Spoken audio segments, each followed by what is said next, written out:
You've already spent years of your life in a world that doesn't actually exist. A world built entirely by your mind, where the laws of physics are more like suggestions, and your deepest fears can sit down for tea with your most absurd fantasies. You've flown, breathed underwater, and had conversations with people you've never met, or people who are long gone. You've been the hero, the villain, and the confused bystander, sometimes all in the same night. And no, this isn't a scene from a sci-fi movie. This is your life on Dreams. Every night, you plug into the most powerful virtual reality generator on Earth, your own brain. A secret theater comes to life where you are the writer, director, and star of a production so complex and deeply personal that modern science is still trying to figure out the script. We have a habit of dismissing dreams as just mental fluff, the brain's screensaver. But what if they're more than that? What if this nightly show is one of the most important things your brain does?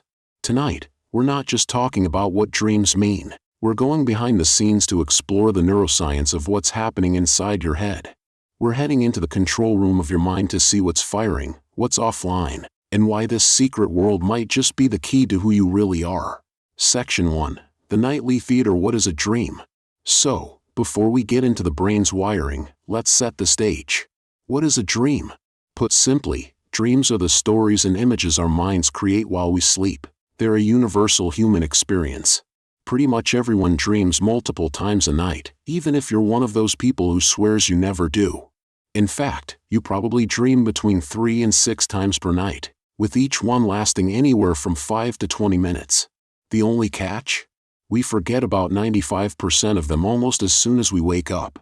For thousands of years, we've been obsessed with these nightly stories. Ancient civilizations saw them as messages from the gods or glimpses into the future. Then, in the 20th century, people like Sigmund Freud came along and said dreams were a coded language for our repressed desires. His rival, Carl Jung, thought they were more about connecting us to universal human archetypes. These theories were groundbreaking, but they were all based on interpretation, looking at the dream from the outside in. They couldn't answer the basic biological question: what is actually happening in the brain to create these elaborate shows? To answer that, we had to get off the therapist's couch and into the sleep lab.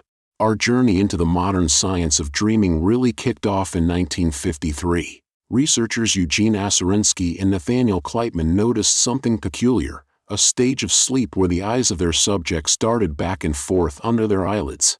They called it rapid eye movement sleep, or REM sleep. When they woke people up during this phase, they got reports of vivid, bizarre, story-like dreams.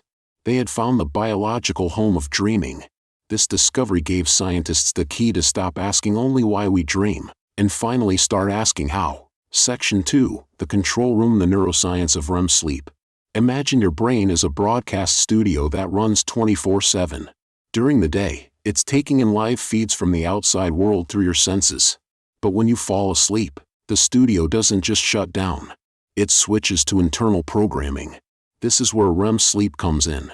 You cycle through different stages of sleep all night, and as the night goes on, the REM stages get longer and longer. Suddenly, a part of your brainstem called the pons flicks a switch. It sends a flood of a chemical messenger called acetylcholine up into the higher regions of the brain, basically shouting, "Action." This kicks off what's known as paradoxical sleep. It's a paradox because your brain activity looks almost identical to when you're awake and alert. It's buzzing with energy. But at the same time, your body is almost completely paralyzed, a safety feature called REM atonia that keeps you from acting out your dreams. This discovery led two Harvard neuroscientists, J. Allen Hobson and Robert McCarley, to propose a hugely influential idea in 1977, the activation synthesis hypothesis. They suggested that dreams are just your thinking brain's attempt to make sense of random, chaotic signals being sent up from the brainstem. Think of it this way: the brainstem is just firing off random images and feelings from its archives. Your cortex, being a natural-born storyteller, gets this jumbled mess of data and tries its best to weave it all into some kind of narrative. This is why dreams are so weird. Your cortex is desperately trying to connect a scene where your third-grade teacher is flying a helicopter made of cheese while reciting Shakespeare. Why? Because it's getting random signals related to school, flying, food, and language all at once. According to this model, the dream doesn't have a hidden meaning. The meaning is created on the fly as your brain tries to find a pattern in the noise. But it's not just noise. The specific parts of your brain that get activated and deactivated are what give dreams their unique, surreal flavor. First, there's the amygdala, your brain's emotional core. During REM sleep, it's highly active. This is why dreams can feel so incredibly emotional. The joy, the terror, the love, it all feels real because the part of your brain that generates those feelings is working overtime. Next is the hippocampus, your memory librarian. It's also active, busy consolidating memories from your day. This is why people and places from your life often pop up in your dreams. But here's the most important character in the story of dream weirdness, the prefrontal cortex. This is the CEO of your mind, right behind your forehead. It's in charge of logic, rational thought, and self-awareness. And during REM sleep, large parts of it are significantly less active. This is a total game changer. With your logic center partially offline, you lose your critical filter. It's why you can be talking to your long-dead grandmother and not for a second think, hang on, this is impossible. You accept the bizarre as perfectly normal. So, you've got a brainstem firing off random signals, an emotional center on high alert, a memory system replaying recent events, and a logic center that's taken the night off. That is the neurochemical cocktail for a dream. Section 3. The director's cut. Why do we dream? Okay, so we know how the brain builds a dream. But that brings us to the bigger question. Why? Is all this nightly chaos just a weird side effect of sleep, or does it serve a purpose? The evidence is piling up that dreaming isn't a bug, it's a feature. One of the most compelling theories is that dreams are a kind of overnight therapy. This is the emotional regulation theory. During REM sleep, while your emotional amygdala is firing on all cylinders, your brain experiences a dramatic drop in a stress-related chemical called noradrenaline. Neuroscientist Matthew Walker suggests that this unique state allows the brain to reprocess emotional and even traumatic memories without the stressful chemical reaction that normally comes with them. He says it's like rewatching a scary movie, but with the sound turned off. The brain can revisit a painful memory and strip away the sharp emotional charge. This is why getting a good night's sleep after a rough day can make you feel so much better. Your brain was actively working to soothe your emotional wounds. Another huge job for dreaming is memory consolidation. But it's not just about memorizing facts for a test. It's about integration. As sleep researcher Dr. Aaron Walmsley explains, dreams help your brain look for connections between new experiences and old memories. This is why dreams aren't just literal replays of your day. Your brain is creatively connecting the dots, helping you build a smarter, more interconnected model of the world. This leads right to one of the most exciting functions of dreaming, creativity and problem solving. With the logical prefrontal cortex snoozing, your brain is a powerhouse of associative thinking. It makes connections your rigid, awake brain would never dare to. This is fertile ground for those aha moments. History is filled with examples. Paul McCartney woke up with the entire melody for Yesterday in his head. Chemist Dmitri Mendeleev dreamed of a table where all the chemical elements fell into place, and woke up to create the periodic table. Elias Howe, the inventor of the sewing machine, was stuck on the needle design until he dreamed of warriors carrying spears with holes in the tips, leading to the breakthrough of threading the needle at its point.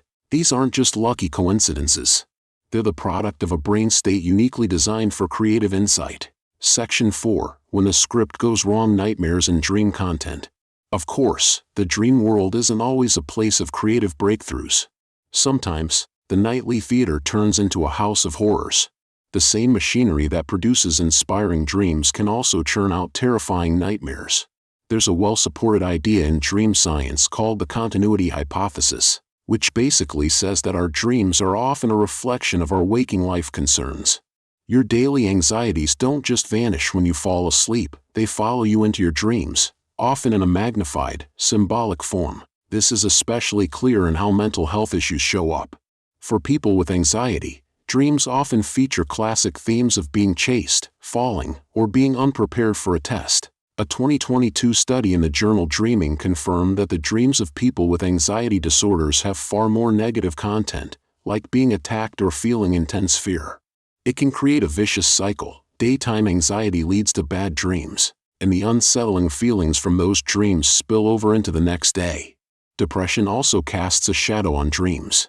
People with depression often report dreams that are sad, hopeless, and emotionally draining, mirroring their waking state. For those who've experienced trauma, post-traumatic stress disorder, PTSD, can lead to recurring nightmares that replay the event with terrifying clarity. This is a case where the brain's overnight therapy system seems to be broken, re-traumatizing the person instead of healing them. This is why paying attention to your dreams can be so important. They are often a dispatch from the depths of your mind, a barometer of your mental well-being. Listening to them can be a crucial part of taking care of yourself. Section 5. Becoming the director: the science of lucid dreaming. For most of us, dreams are a passive experience. We're just actors along for the ride. But what if you could wake up inside the dream? What if you could become aware that you're dreaming and even take control? This is the scientifically validated phenomenon of lucid dreaming. A lucid dream is any dream where you know you're dreaming. It wasn't until the 1970s that scientists like Stephen LaBerge proved it was real. He had lucid dreamers signal their awareness from within REM sleep using prearranged eye movements, one of the few muscle groups not paralyzed during dreams. So what happens in the brain when you become lucid? Remember how the prefrontal cortex, the seat of logic, is usually offline? In lucid dreams, parts of it reactivate. Brain scans show that when a dreamer becomes lucid, regions associated with self-awareness and higher-order thinking light up. Essentially, a lucid dream is a hybrid state of consciousness. You've got the vivid, hallucinatory world of a REM dream, combined with a portion of your waking awareness. This is what allows you to recognize the absurdity of the dream and even start to influence it. Recent studies have highlighted that lucid dreaming produces neural patterns distinct from both regular REM sleep and being awake, suggesting it's a truly unique state of consciousness. The potential here is huge. It's being explored as a powerful tool for treating recurrent nightmares, especially for people with PTSD. By becoming lucid, a dreamer can recognize the threat isn't real and actively change the outcome. Beyond therapy, people use it for creative exploration, problem solving, or just to have fun, flying through space or practicing a new skill in a perfectly safe, hyper-realistic simulation. The world inside your head is as vast and complex as the universe outside, and we're just beginning to map it. That makes us wonder, what's the most bizarre or profound dream you've ever had? One that left you questioning reality, or maybe one that gave you an answer you were desperately looking for? Share your story in the comments. It's a fascinating glimpse into the shared, yet deeply personal, landscape of the human mind. And if you want to keep exploring the incredible science of you, make sure to subscribe and hit that notification bell. You won't want to miss where we're going next. Conclusion. Our understanding of dreams has completely transformed. We've gone from seeing them as meaningless noise to recognizing them as a vital, functional part of our lives. They aren't just random stories. They are your brain's way of processing your past, regulating your present, and preparing for your future. The neuroscience shows us the how, the intricate dance of chemicals and brain regions. The psychology gives us a glimpse of the why, the need to process emotions, strengthen memories, and spark creativity. These two fields are finally coming together, showing us that dreaming is where biology and personal experience are woven into one. So the next time you wake up, shaken from a nightmare or smiling from a pleasant flight, don't just write it off as just a dream. You have just returned from the most exclusive, most advanced, and most personal cinema in the universe. It's a secret world that runs every single night, working to heal you, to teach you, and to help you understand who you are. And the show is just beginning.